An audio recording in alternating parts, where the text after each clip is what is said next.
Explained. Submarine के बारे में इंटरेस्टिंग बात यह नहीं है कि यह पानी के अंदर कैसे रहती है, इंटरेस्टिंग बात यह है कि यह एकदम कम्प्लीटली पैक्ड बॉक्स की तरह है। आगे बढ़ने से पहले मैं बोलूँगा कि आप इस इन्फोलैंड चैनल को सब्सक्राइब कर लें और वीडियो को लाइक करें। और इसके अंदर ऑक्सीजन भी यूज होती है, इंजन भी यूज होता है, इलेक्ट्रिसिटी जनरेट करने के लिए और भी बहुत मशीन हैं। उनसे जो एक जोश निकलता है उनको हम पानी में नहीं छोड़ सकते, क्योंकि पानी में छोड़ा तो पानी में बबल्स क्रिएट होंगे और दुश्मन को पता लग जाएगा कि यहाँ पर कोई सबमरीन है और वह उसको उड़ा देगा। अब सोचो कि कोई सबमरीन में कोई डीजल इंजन चल रहा है तो वह कितना पोल्यूशन क्रिएट करता है, उसको कैसे मैनेज करते हैं।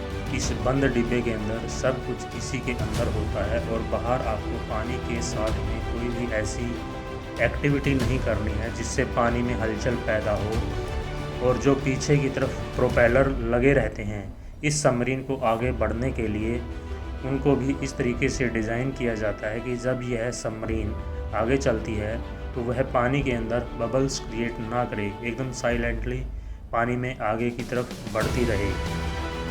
और इंटरेस्टिंग बात यह है कि जो भी नेवी की सबमरीन होते हैं उनके अंदर कोई भी ग्लास या कोई भी विंडो नहीं होती जिससे वह बाहर ओशियन को देख सके। यह कम्प्लीटली एक बॉक्स की तरह पैक होती है। सबमरीन कितनी डेप्थ में वाटर में जा सकती है।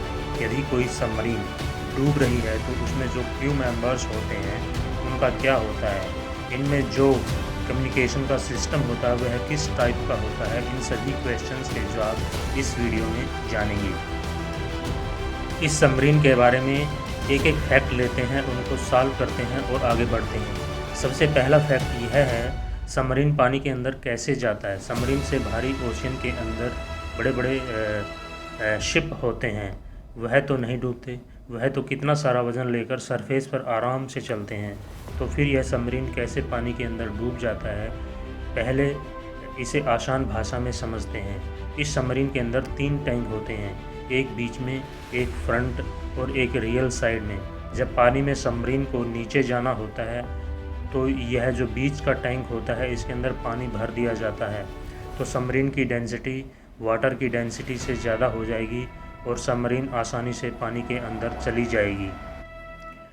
और जो आगे पीछे के टैंक हैं वह सबमरीन को बैलेंस करने के लिए काम में आते हैं। जैसे सबमरीन को पानी के नीचे की तरफ जाना है तो आगे वाले टैंक में पानी भर देंगे और पीछे वाले में खाली कर देंगे, तो यह इसका मुंह नीचे की तरफ हो जाएगा और नीचे की तरफ बढ़ती रहेगी। और जब सबमरीन को सरफेस पर आना होता है तो जो बीच का टैंक है इसके पानी को निकाल दिया जाता है, इसके अंदर कंप्रेस्ड एयर भर दी जाती है जिससे सबमरीन हल्की हो जाती है और ऊपर की तरफ आ जाती है। यह जो तीसरा टैंक है इसका नाम आप यहाँ पर देख सकते हैं, जो टेक्निकल लैंग्वेज में बीच का टैंक है इसको बालास्ट टैंक बोलते हैं और आगे पीछे के टैंक को रियल ट्रिम टैंक और फॉरवर्ड ट्रिम टैंक बोलते हैं।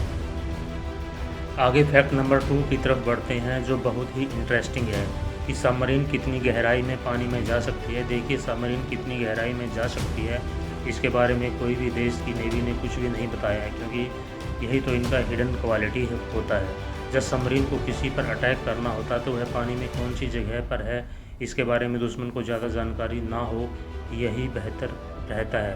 लेकिन इंटरेस्टिंग यहाँ पर यह है कि यदि हम ओशियन को डेप्थ के अकॉर्डिंग डिवाइड कर दें तो यह सबमरीन का एरिया होता है कि कौन से एरिया में यह सबमरीन काम करेगी और कौन से एरिया में यह अटैक करेगी। टेस्ट डेप्थ वह एरिया है जिसमें सबमरीन अपने नॉर्मल ऑपरेशंस को परफॉर्म करती है। नॉर्मल कंडीशन के अंदर इसके बाद यदि ओल्ड डेप्थ में आ जाए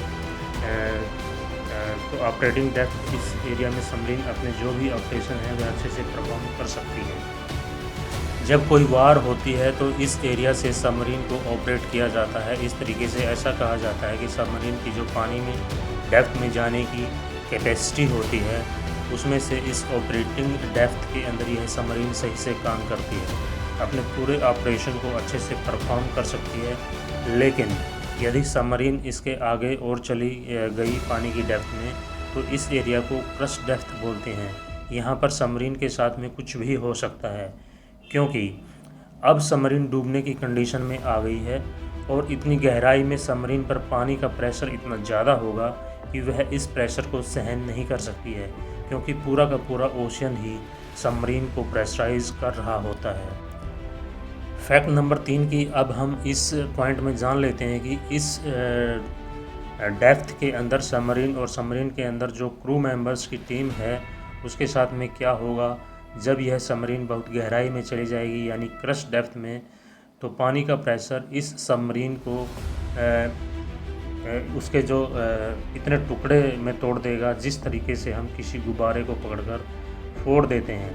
जब सबमरीन अपने बाउंड्री को क्रॉस करके चली जाती है नीचे की तरफ, तो इसमें काम करने वाले जो क्रू मेंबर्स की टीम है वह भी इस प्रेशर को सहन नहीं कर पाएगी और उनके लंग्स और हार्ट फेल हो जाएंगे, और इस प्रेशर की वजह से इस सबमरीन में एक ज़बरदस्त धमाका होगा और इसके इतने टुकड़े हो जाएंगे कि यह जिसको कोई ढूंढने भी आएगा तो उसको कुछ भी नहीं मिलेगा।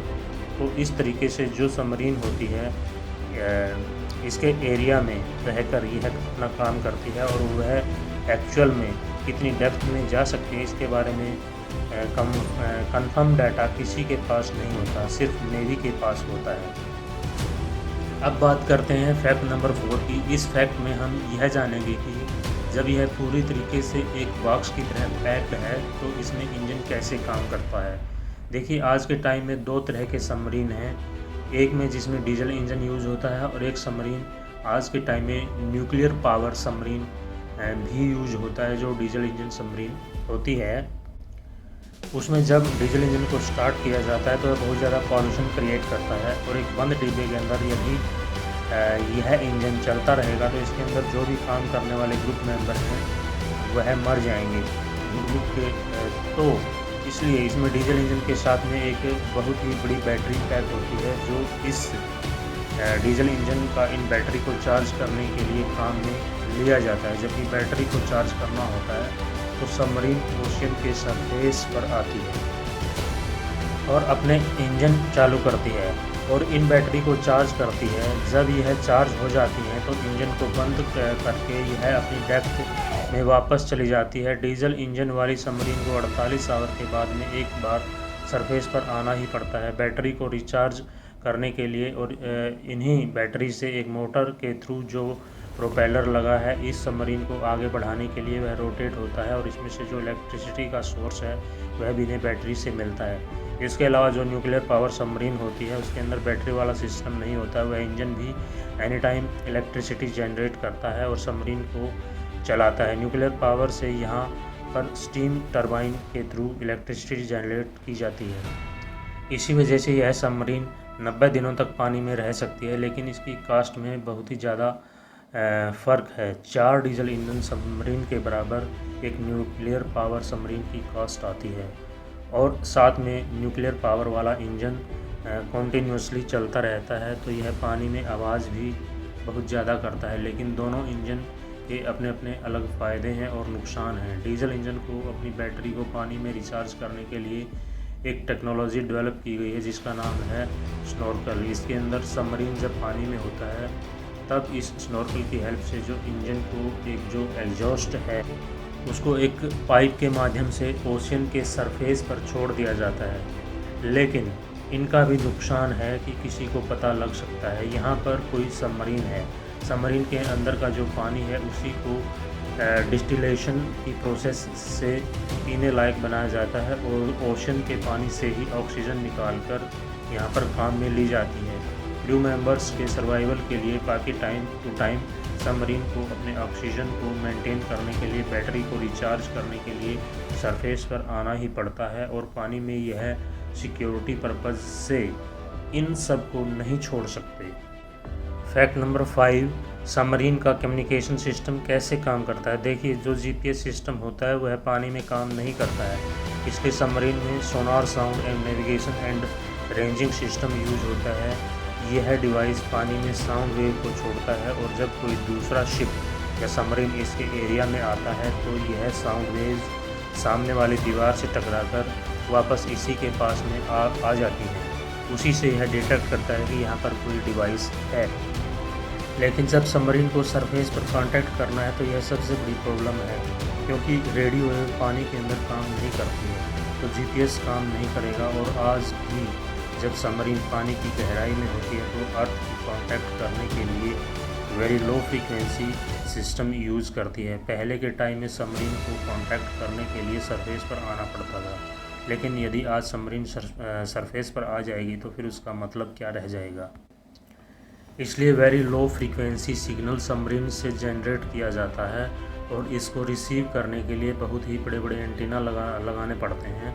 अर्थ फिर भी उनकी एफिशिएंसी बहुत ही कम होती है, क्लियर सिग्नल नहीं मिलता है क्योंकि वेरी लो फ्रीक्वेंसी की वेवलेंथ तो ठीक होती है, लेकिन जो इसमें एनवायरनमेंट के डिस्टर्बेंस हैं वह इसके साथ में मिक्स हो जाते हैं और यह फ्रीक्वेंसी लॉस्ट हो जाती है। इसलिए इसकी एफिशिएंसी बहुत ही कम होती है, लेकिन फिर भी सरफेस से कांटेक्ट करने के लिए सबमरीन पानी की गहराई में होते हुए भी अपनी एंटीना पानी की 10 मीटर तक की गहराई में लेकर आती है और फिर उससे सिग्नल जनरेट करती है और कम्युनिकेशन किया जाता है। और आपको बता दूं, यह तो सबमरीन से कांटेक्ट करने का सिस्टम है, यह सिर्फ कुछ ही कंट्री के पास है, जिनमें से यूएस, चाइना, रसिया और अपना इंडिया भी है।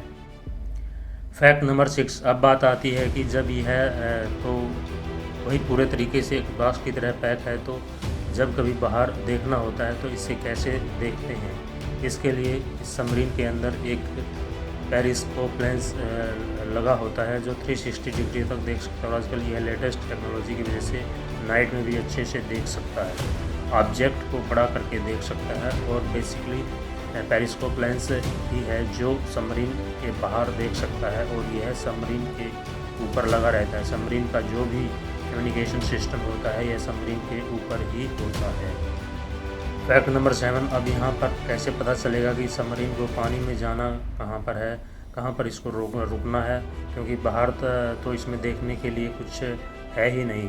देखिए, ओशियन में भी नेविगेशन सिस्टम होता है। जब यह सबमरीन सरफेस के पास में होती है तो अपने एंटीना को यूज़ करके सैटेलाइट के थ्रू अपनी पोजीशन को पता करती है, लेकिन जैसे कि मैंने कहा कि पानी में जीपीएस काम नहीं करता है, तो यहाँ पर ओशियन का जो नेविगेशन सिस्टम होता है जो पानी के अंदर काम करता है उसका नाम है IGST, यानी इनिशियल गाइडेंस सिस्टम। यह बहुत ही एक्यूरेट होता है और इसके अंदर बहुत सारे सेंसर होते हैं, जैसे एक्सीलरोमीटर होता है, जायरोस्कोप होता है। इन सेंसर की हेल्प से जो कंप्यूटर होता है वह कैलकुलेशन करता है और इसमें हमें डिजिटल फॉर्म में रिप्रेजेंट करता है या हमारी एक्चुअल में पोजीशन कहाँ है, हम किस साइड में जा रहे हैं और चल रहे हैं, पीछे चल रहे हैं, सबमरीन का एंगल क्या है, यह सब इसी IGS से पता चलता है। Fact number 8। सबमरीन किस स्पीड पर चलता है। सबमरीन की कोई ज़्यादा स्पीड होती है, high speed 37 kilometre per hour, और वह भी जो एडवांस टेक्नोलॉजी की सबमरीन है इनकी बाकी सभी की स्पीड 23 किलोमीटर पर आवर से 37 किलोमीटर पर आवर स्पीड के अंदर वेरी करता है। अब मैं आपको कुछ इंटरेस्टिंग बात बताता हूँ। इस सबमरीन को लेकर आपको ओशन में बहुत सारी वेव आती हैं, पर यह वेव ओशन का कुछ भी नहीं कर सकते। जब बहुत ज़्यादा हाई वेव दिन के अंदर आती हैं तो यह सिर्फ 5-10 डिग्री तक इस सबमरीन को हिला सकती हैं, इससे ज़्यादा इस पर कोई फ़र्क नहीं पड़ता है। यह सबमरीन को जब पानी में टर्न लेना होता है तो इसके अंदर फिंच लगे रहते हैं। सबमरीन के अंदर एलिवेटर और राडार पीछे की तरफ लगे रहते हैं। पानी में इसको टर्न लेने के लिए सबमरीन के अंदर एडवांस टेक्नोलॉजी के वेपन होते हैं।